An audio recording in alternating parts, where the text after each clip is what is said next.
sa inyo mga bakigol. Ngayong araw nga ay binisita tayo ni Tunyang at feeling ko gusto niya magpakain ng hilaw. Gusto niya palang magpakinilaw. For today's video, vloggers ulit. Magkikinilaw tayo. Kikilawin natin si Tunyang. So bago ang lahat, kailangan muna natin hiwain, tanggalin ang itim-itim na parte ng isda. At syempre, kailangan mo na rin tanggalin ang balat. Hiwain mo lang siya ng wag naman sanang pakyut. Paminsan-minsan mag-explore ka rin sa hiwa. So ayan nga, at paslan, patagilid ang ginawa ko para naman may korte yung kinilaw na gagawin natin. Syempre, kailangan ko rin siyang pigain sa suka at asin para maalis ang lansa at hindi malansa ang amoy ng kinilaw natin. Pagkatapos kong pigaan, sinunod ko naman itong samya, sibuyas, luya at iba pa. Siyempre may biyasong na rin yan para walang anggo yung kinilaw natin.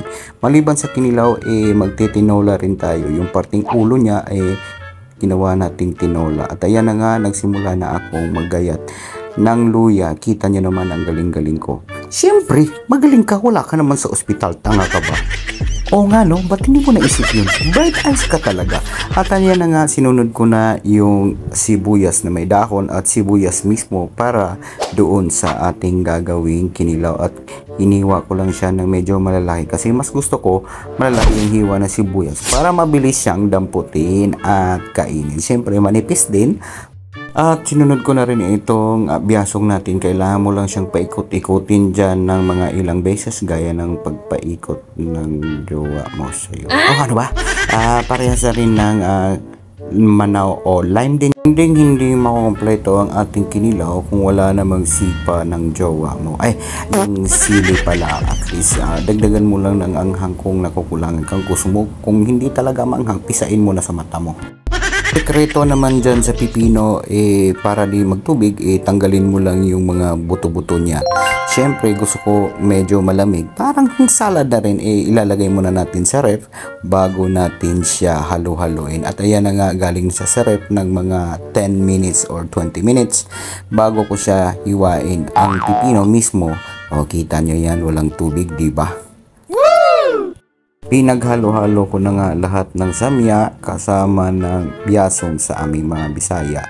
At saka ang manaw or lime, nilagyan ko rin ng betsen, asin, at nilamas-lamas ko gamit ang kamay ko. Huwag kayong mag-alala kasi naghugas ako ng kamay 3 years ago. Joke! At ayan na nga, nilagay ko na yung isda at nilagyan ko siya ng konting gatas ng bata para maputi ang ating sabaw. Ayan na nga, at nakita nyo yan, maputi ang ating sabaw at preskong-presko pa rin yung isda natin. At ito na nga ang unang subo ng dakilang boy bagol. Oh my God, ang sarap.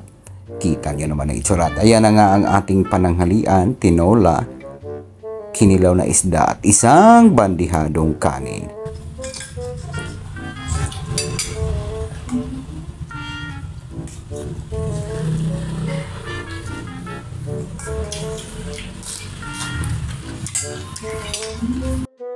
At ikaw na nanonood, ano pang inaantay mo? Sumando ka na ng bahaw, manood, at gugutumin talaga kita, promise.